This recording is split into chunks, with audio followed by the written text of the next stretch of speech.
സ്വർഗത്തിന്റെ 2 കവാടങ്ങൾ നിങ്ങളുടെ ഭവനത്തിന്റെ അകത്തുണ്ട്. അതിലൊന്ന് ഉമ്മയാണ്, മറ്റൊന്ന് വാപ്പയാണെന്ന് നബി മുഹമ്മദ് മുസ്തഫ സല്ലല്ലാഹു അലൈഹി വസല്ലം. ഇതേത് നാട്ടിലാണ് ഞാൻ പറയുന്നതെന്ന ബോധം എനിക്കുണ്ട്. ഇത് ഏത് ജില്ലയിലാണ് ഞാൻ പറയുന്നതെന്ന ബോധം എനിക്കുണ്ട്. 18 വയസ്സ് വരെ പോറ്റി വളർത്തിയ പ്രിയപ്പെട്ട സ്നേഹസമ്പന്നയായ ആ മാതാവിനെ ധിക്കരിച്ചുകൊണ്ട് ഇന്നലെ ഫേസ്ബുക്കിലൂടെ വാട്സപ്പിലൂടെ പരിചയപ്പെട്ട കാമുകന്റെ കൂടെ ഇറങ്ങി ഓടുന്ന ഈമാനില്ലാത്ത പെൺകുട്ടികൾ നമുക്കിടയിലുണ്ടെന്ന വിശ്വാസത്തോടു കൂടിയാ പറയുന്നത്.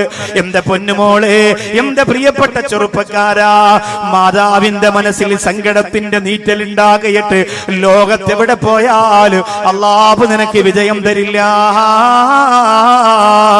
നിന്നെ വേദനയോടുകൂടി വളർത്തിക്കൊണ്ടുവന്ന പിതാവ്, നിന്റെ കൈവെള്ള പിടിച്ചുകൊണ്ട് നിന്നെ നടത്താൻ പഠിപ്പിച്ച പിതാവ്, നിനക്ക് ഭക്ഷണം തന്ന പ്രിയപ്പെട്ട പിതാവ്, ആ പ്രിയപ്പെട്ട പിതാവിന്റെ മനസ്സിനെ സങ്കടപ്പെടുത്തിയാൽ ലോകത്തിന്റെ ഏത് ഭാഗത്ത് പോയാലും എന്റെ പ്രിയപ്പെട്ടവരെ നമുക്ക് രക്ഷപ്പെടാൻ കഴിയില്ല.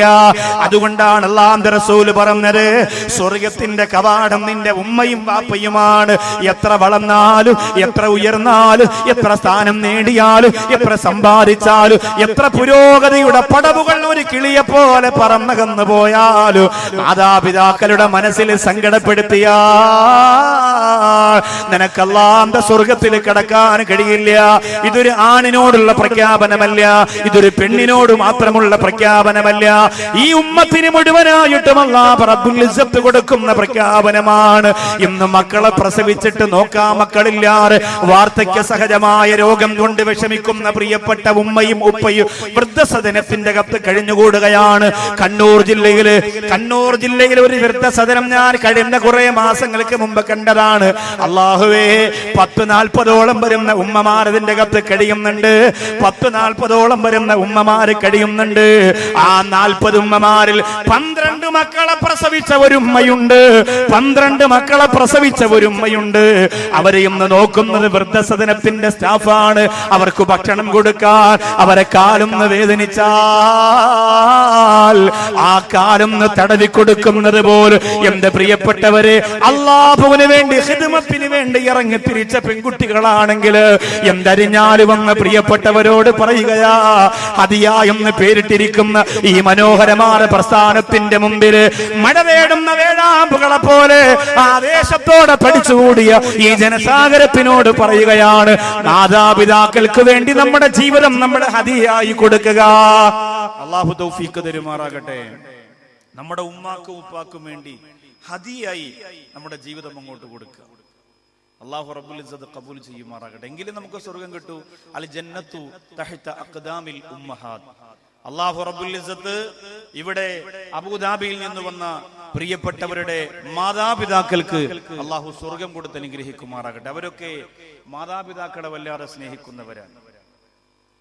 ഉമ്മയെയും ഉപ്പയെയും വല്ലാതെ സ്നേഹിക്കുന്നു. അവർ നാട്ടിൽ വന്ന് പള്ളി വെച്ചു കൊടുക്കുമ്പോൾ ഉമ്മയുടെ പേരെഴുതണമെന്ന് വാശി പിടിക്കുന്നത് ഉമ്മയോടുള്ള മഹബത്ത് കൊണ്ടാണ്, വാപ്പയോടുള്ള സ്നേഹം കൊണ്ടാണ്. നമ്മുടെ പ്രിയപ്പെട്ട ഉമ്മയെ കുറിച്ച് നിങ്ങളൊന്ന് ചിന്തിച്ചു. നമ്മുടെ ഉമ്മയുടെ മുഖവും ഉമ്മയുടെ മനസ്സും ഉമ്മയുടെ രൂപവും നമ്മുടെ മനസ്സിലേക്കൊന്ന് കൊണ്ടുവന്ന് എല്ലാവരും. ഞാൻ എൻ്റെ ഉമ്മയുടെ മനസ്സ് കൊണ്ടുവരികയാണ്. ഞാനിപ്പോ 3-4 ദിവസം നാട്ടിലായിരുന്നു പ്രോഗ്രാം. അത് കഴിഞ്ഞിപ്പോ ഇവിടേക്ക് വരുമ്പോ എൻ്റെ പ്രിയപ്പെട്ട ഉമ്മ യാത്ര ചോദിച്ചു ദ്വാരം നിങ്ങളോട് പറഞ്ഞു വിടുമ്പോ ആ ഉമ്മയുടെ വീടിന്റെ മുമ്പിലിരുന്ന ഉമ്മയുടെ മുഖം എന്റെ മനസ്സിൽ ഞാൻ കൊണ്ടുവരികയാണ്. നിങ്ങളെല്ലാവരും നിങ്ങളുടെ ഉമ്മയുടെ മുഖം മനസ്സിലേക്ക് കൊണ്ടുവന്ന് എല്ലാ സഹോദരങ്ങളും, ഇതൊരു പ്രസംഗം കേൾക്കുന്ന പോലെ ആവരുത്, നിങ്ങൾ കൊണ്ടുവരണം നിങ്ങളുടെ ഉമ്മയെ.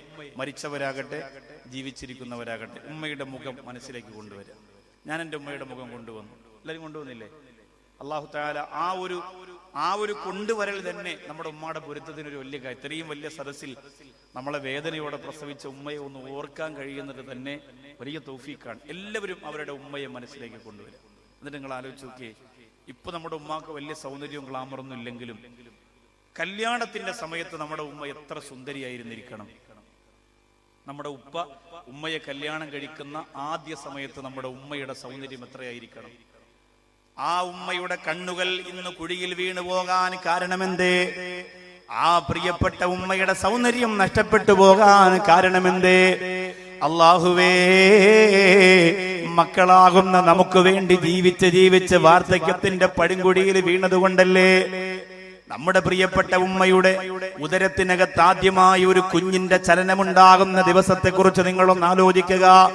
തന്റെ പ്രിയപ്പെട്ട ഭർത്താവിനോട് പോയിട്ട് ആ ഉമ്മ പറയുകയാണ്, ഞാനൊരു ഉമ്മയാകാൻ പോവുകയാണ്. കൈ ഇങ്ങനെ വയറ്റിലേക്ക് വെച്ചിട്ട് ആ പ്രിയപ്പെട്ട ഉമ്മ പറയുന്നു, അൽഹംദുലില്ലാഹ്. അന്ന് എം പി അഷ്റഫ് സാഹിബ് പറഞ്ഞിട്ടില്ല, നൗഷാദ് ബാഖവി പറഞ്ഞിട്ടില്ല. നമ്മളൊക്കെ ഉമ്മയുടെ ഉദരത്തിനകത്ത് വന്ന് വീണതേ ഉള്ളൂ, ചെറിയ തുള്ളികളായി വന്ന് വീണതേ ഉള്ളൂ. നമ്മളൊന്ന് ചിന്തിച്ചു നോക്കിയേ. അന്ന് തന്നെ നമ്മുടെ ഉമ്മ കൈകൊണ്ട് വയറ്റിലേക്ക് വെച്ചിട്ട് പറയുന്നു, അൽഹംദുലില്ലാഹ്. ആൺകുട്ടിയാണെങ്കിലും പെൺകുട്ടിയാണെങ്കിലും ഒരു കേടുകൂടാറ്, ഒരു പ്രയാസം കൂടാറ് എന്റെ തങ്കക്കുടത്തിനെ പുറത്തു കൊണ്ട് വരണേ അല്ലാഹ്. ഓരോ മാസവും ഉമ്മയുടെ വയറിങ്ങനെ വളരുകയാണ്. പഴയതുപോലെ ഉമ്മാക്ക് എല്ലാ ജോലിയും ചെയ്യാൻ കഴിയുന്നില്ല. എപ്പോഴും നമ്മളോടുള്ള ശ്രദ്ധയാണ്, എന്റെ കുഞ്ഞല്ലേ എന്റെ കുഞ്ഞല്ലേ എന്ന് പറഞ്ഞ്. അല്ലാഹുവേ, ഉമ്മ ഭക്ഷണം കഴിക്കുന്നത് നമുക്ക് വേണ്ടിയാണ്, ഉറങ്ങുന്നത് നമുക്ക് വേണ്ടിയാണ്, വിശ്രമിക്കുന്നത് നമുക്ക് വേണ്ടിയാണ്, ജീവിക്കുന്നത് നമുക്ക് വേണ്ടിയാണ്. വയറ് വലുതാകുമ്പോൾ ഒരു 8.5 മാസം 9 മാസമൊക്കെ ആകുമ്പോ സുബ്ഹാനല്ലാഹ്, നമ്മുടെ ഉമ്മ എന്തുമാത്രം വേദനിക്കുന്നു എന്ന് നിങ്ങളൊന്ന് ചിന്തിക്കുക.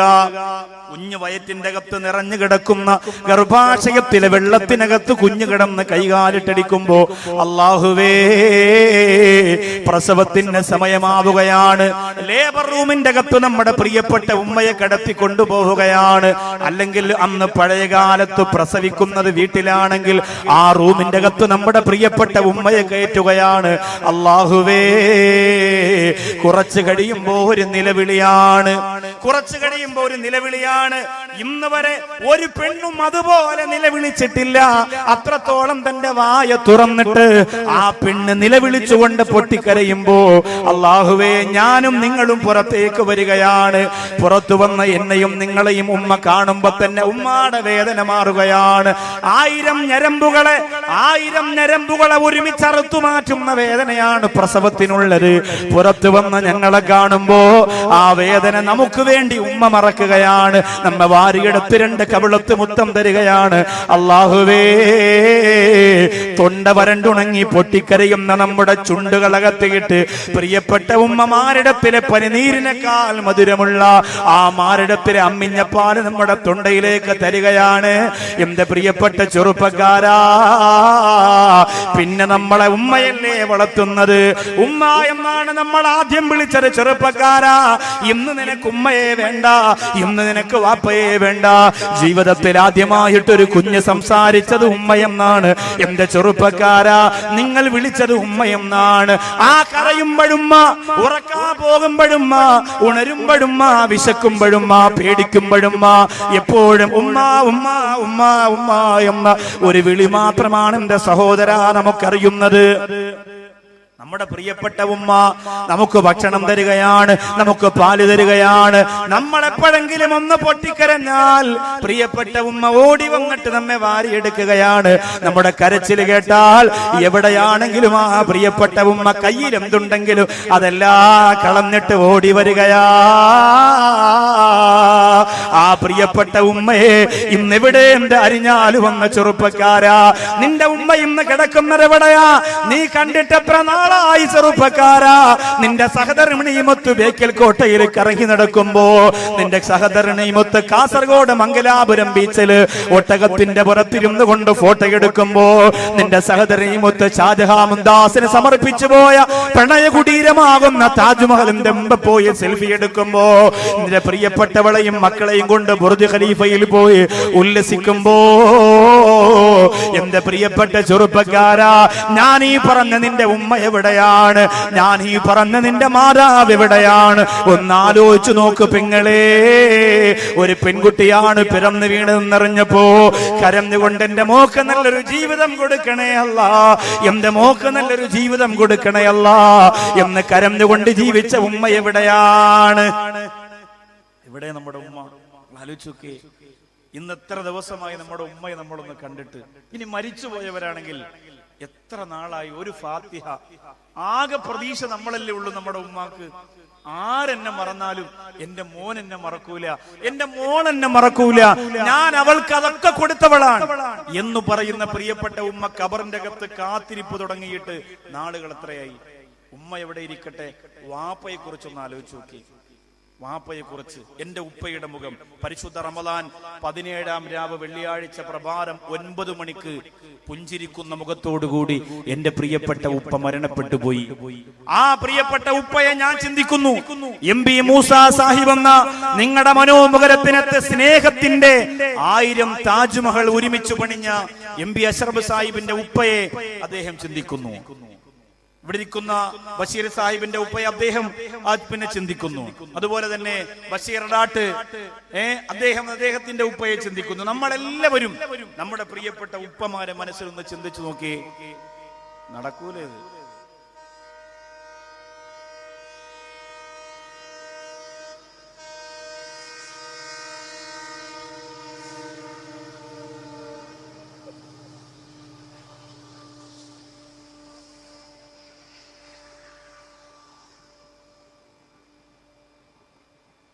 അൽഹംദുലില്ലാ. അപ്പോ പ്രിയപ്പെട്ട ഉപ്പയെ നമ്മളൊന്ന് ചിന്തിച്ചു നോക്കി. നമ്മുടെ ഉപ്പയെ നമ്മളൊന്ന് ആലോചിച്ച് നോക്കി. ഞാൻ എന്റെ ഉപ്പയെ കുറിച്ച് ആലോചിക്കുകയാണ്. ഒരുപാട് ഇബാദത്തുകളൊന്നും ചെയ്യാൻ എന്റെ ഉപ്പാക്ക് കഴിഞ്ഞിട്ടില്ല. പക്ഷേ അവസാനം മരിക്കുമ്പോൾ നല്ല ഒരു ആബിദായ മനുഷ്യനേക്കാൾ ഈമാന്റെ പ്രഭയുള്ള മുഖത്തോടു കൂടി മരണപ്പെട്ടു. അള്ളാഹു സ്വർഗം കൊടുത്ത് അനുഗ്രഹിക്കുമാറാകട്ടെ. ആ പ്രിയപ്പെട്ട ഉപ്പ, ഭാര്യയാകുന്ന നമ്മുടെ ഉമ്മ ഗർഭവതിയാണെന്നറിയുമ്പോ ആദ്യമായി പറയുന്നു അൽഹംദുലില്ലാ. എന്നിട്ട് കടയിൽ നിന്നും ഭക്ഷണ സാധനങ്ങൾ വാങ്ങിക്കൊണ്ട് കൊടുക്കുന്ന ഉമ്മാക്ക് ഉമ്മ പറയുന്നു എനിക്ക് വിശപ്പില്ല എന്ന് പറയുമ്പോ വാപ്പ പറയുകയാണ് ഇത് നിനക്കുള്ളതല്ല, ഇത് നിനക്കുള്ളതല്ല, എന്റെ പൊന്നുമോനുള്ളതാണ്, പൊന്നുമോൾക്കുള്ളതാണ്. പ്രിയപ്പെട്ട ഉമ്മാക്ക് ഭക്ഷണം കൊടുക്കുന്നു, ഉമ്മാക്ക് മരുന്ന് കൊടുക്കുന്നു, ഉമ്മയെ കൊണ്ടുപോകുന്നു, ഉമ്മയോടൊത്ത് ചികിത്സക്ക് വേണ്ടി സർവ്വസ്ഥലത്തും പോകുന്നു, ഉമ്മാക്ക് പണം ചെലവഴിക്കുന്നു, ഉമ്മയുടെ സർവ്വകാര്യങ്ങൾക്ക് വേണ്ടിയും. പ്രിയപ്പെട്ട വാപ്പ അല്ലാഹുവേ സമയം ചെലവഴിക്കുന്ന നമ്മൾ പിറന്നു വീഴുമ്പോഴോ ഹോസ്പിറ്റലും ദഗത്തളത്ത് വന്ന് നിങ്ങളുടെ പ്രിയപ്പെട്ട ഉമ്മയുടെ മുഖത്തൊന്ന് നോക്കിയിട്ട് ഞങ്ങളെ വാരിയെടുത്ത് കവിളത്ത് മുത്തം വെച്ചിട്ട് വാപ്പ പറയുകയാണ് ഇനി എന്റെ ജീവിതം ഈ പൊന്നുമോന് വേണ്ടിയുള്ളതാ, ഇനി എന്റെ ജീവിതം ഈ പൊന്നുമോന് വേണ്ടിയുള്ളതാണ്. അല്ലാഹുവേ എന്നിട്ട് വാപ്പച്ച് നമുക്ക് ഭക്ഷണം വാരി തന്നില്ലേ, ഭക്ഷണം വാരി തന്നില്ലേ? വാപ്പ കടയിൽ പോയി വരുമ്പോ, കാസർഗോഡ് ജോലിക്ക് പോയി വരുമ്പോ, കാഞ്ഞങ്ങാട് ജോലിക്ക് പോയി വരുമ്പോ, നീലേശ്വരത്ത് ജോലിക്ക് പോയി വരുമ്പോ വീടിന്റെ മുറ്റത്ത് നമ്മൾ ആരും ഉറങ്ങാതെ കാത്തിരിക്കുകയാണ്. അല്ലാഹുവേ ഉമ്മ ചോദിക്കുന്നു മോനെ നീ ഉറങ്ങുന്നില്ലേ? വാപ്പ വന്നിട്ടേ ഉറങ്ങുന്നുള്ളൂ. വാപ്പ വരാതെ ഞാൻ ഉറങ്ങുന്നില്ല, വാപ്പ വരാതെ ഞാൻ ഉറങ്ങുന്നില്ല. വാപ്പ വരുമ്പോ വാപ്പയുടെ കയ്യിലിരിക്കുന്ന ചെറിയ ഒരു മിഠായി പൊതി അല്ലാഹുവേ ലോകത്തെവിടെയൊക്കെ പോയി എന്തൊക്കെ സമ്മാനങ്ങൾ നൗഷാദ് വാക്കവി വാങ്ങിച്ചിട്ടുണ്ടോ? എത്ര രുചികരമായ കണ്ണൂരിന്റെയും കാസർഗോഡത്തെയും മംഗലാപുരത്തെയും സുഭിക്ഷമായ ഭക്ഷണം കഴിച്ചിട്ടുണ്ടോ? എന്റെ വാപ്പ പൊതിഞ്ഞുകൊണ്ടുവന്ന കടയുടെ പലഹാരത്തിന്റെ രുചിയോളം അതിന് ഞാൻ വില കൊടുത്തിട്ടില്ല എന്ന് എന്റെ പ്രിയപ്പെട്ടവരെ ഈ സദസ്സിനെ സാക്ഷി നിർത്തി പറയുമ്പോ എന്റെ അരിഞ്ഞാല് വന്ന സഹോദരങ്ങളെ, വാപ്പ കൊണ്ടുവന്ന മിഠായിയുടെ രുചി നിങ്ങൾ ഇത്ര പെട്ടെന്ന് മറന്നുപോയോ?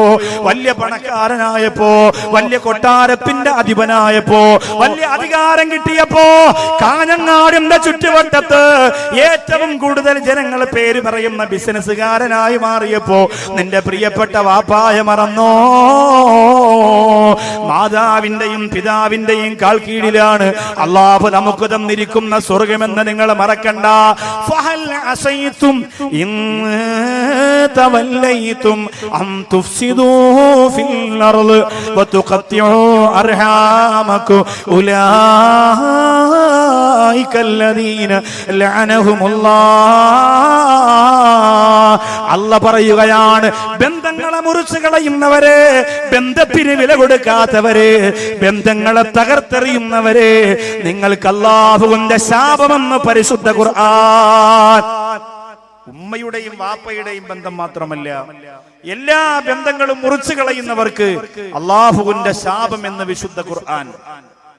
ആ ഖുർആൻ നമ്മളോട് പറയുന്നു ووصينا الإنسان بوالديه حملته أمه وهنا على وهن وفصاله في عامين. നിന്നെ ഗർഭം ചുമന്ന കാലഘട്ടത്തെ കുറിച്ച് ഖുർആൻ പറയുകയാണ്. 2 വർഷം നിനക്ക് നിന്റെ ഉമ്മ മുലപ്പാല് തന്നതിനെ കുറിച്ച് ഖുർആൻ പറയുകയാണ്. എന്നിട്ട് അല്ലാഹ് പറയുകയാണ്, ആകാശത്തിന്റെ അധിപനാറ് എനിക്ക് നിങ്ങൾ ഇബാദത്ത് ചെയ്യുമ്പോ, ഭൂമിയുടെ അധിപനാറ് എനിക്ക് നിങ്ങൾ ഇബാദത്ത് ചെയ്യുമ്പോ, എന്നോട് നിങ്ങൾ നന്ദി കാണിക്കുമ്പോ, വലിവാലിദൈ അനിഷ്കുറുലി